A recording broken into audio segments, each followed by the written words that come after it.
कुछ दिन पहले हमने आपको एक व्यक्ति जिसका नाम मोनू था उसकी कहानी बताई थी। मोनू को नाटकीय तरीके से उसका परिवार गाजियाबाद में मिला, वीडियोस वायरल हुई, विज्ञापन छापे गए तो पता लगा कि ऐसी ही कहानी सुनाकर ये मोनू तो देहरादून भी पहुंचा था। वहां भी एक परिवार के साथ रहा जिसके बेटे का अपहरण 31 साल पहले हो चुका था। जब मोनू ने अलग अलग कहानियां सुनाई तो पुलिस को शक हुआ, लेकिन अब इस कहानी में बड़ा ट्विस्ट है और मोनू का राजस्थान कनेक्शन भी निकलकर सामने आ गया है। पूरी कहानी क्या है आपको विस्तार से इस वीडियो में हम बताते हैं। राष्ट्रीय राजधानी दिल्ली के पास गाजियाबाद की पुलिस एक युवक को लेकर घन चक्कर बन गई। गाजियाबाद की पुलिस ही क्यों, उत्तराखंड में देहरादून और राजस्थान में जैसलमेर की पुलिस भी हैरान और परेशान है। इस युवक का दावा है कि गाजियाबाद का रहने वाला राजू और 8 साल की उम्र में 31 साल पहले उसे गाजियाबाद के शहीद नगर में अपहरण हुआ था। अपहरणकर्ताओं ने उसे जैसलमेर के मकान में रखा और अब वो एक ट्रक चालक की मदद से छूटकर भाग निकला। इससे पहले यही युवक जुलाई महीने में उत्तराखंड के देहरादून स्थित पुलिस की एंटी ह्यूमन ट्रैफिकिंग यूनिट यानी कि AHTU के पास पहुंच गया था। वहां उसने इस तरह की कहानी बताई थी। पुलिस को अपना नाम मोनू शर्मा कहा था।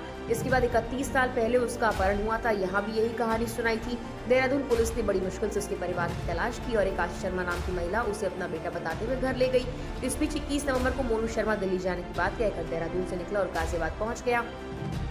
यहाँ अपना नाम राजू बताया, एक घर पहुंचा। इस परिवार के एक बेटे का अपहरण भी ऐसे ही 31 साल पहले हुआ था। परिवार ने उसकी पहचान की। 2-4 दिन बाद परिवार के साथ रहते हुए जब राजू सामान्य स्थिति में आ गया तो पुलिस ने उससे पूछताछ शुरू की। इस दौरान उसने बताया कि उसे स्कूल से लौटते वक्त अपहरण किया गया था। जैसलमेर के एक मकान में रखा गया जहाँ से वो छूटकर भाग निकला। पुलिस ने राजू की कहानी का सत्यापन करना शुरू किया तो पता लगा कि राजू 4 महीने पहले मोनू शर्मा बनकर देहरादून पहुंचा था। वहां भी यही कहानी कही थी। अब मामले की जांच गाजियाबाद के साथ देहरादून पुलिस कर रही थी। इसके बाद दोनों राज्यों की पुलिस ने जैसलमेर पुलिस से संपर्क किया, लेकिन वहां से कुछ खास नहीं मिला। ऐसे में दोनों राज्यों की पुलिस हैरान परेशान है कि आखिर जो युवक इस वक्त पुलिस की हिरासत में है वो राजू है या मोनू या फिर भीम सिंह, और राजस्थान से उसका कोई कनेक्शन है भी या फिर वो फिर झूठ बोल रहा है। वहीं इस मामले में अब एक बीमारी का नाम भी सामने आ रहा है। कुछ लोग कहते हैं कि हो सकता है कि उसे को बीमारी हो। इस बीमारी का नाम सिजोफ्रेनिया हो सकता है।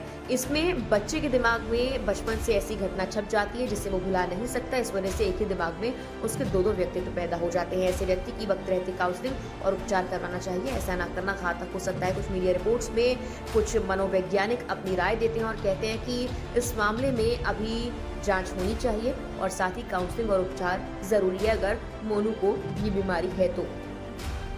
उधर रिपोर्ट्स में DNA विशेषज्ञ की राय भी ली गई है। वो कहते हैं कि युवक आखिर कौन है ये पता करना मुश्किल नहीं है। DNA टेस्ट कराकर दूध का दूध और पानी का पानी हो सकता है। फिलहाल यूपी, उत्तराखंड और राजस्थान की पुलिस तीनों ही मामलों की जांच में जुट गई है।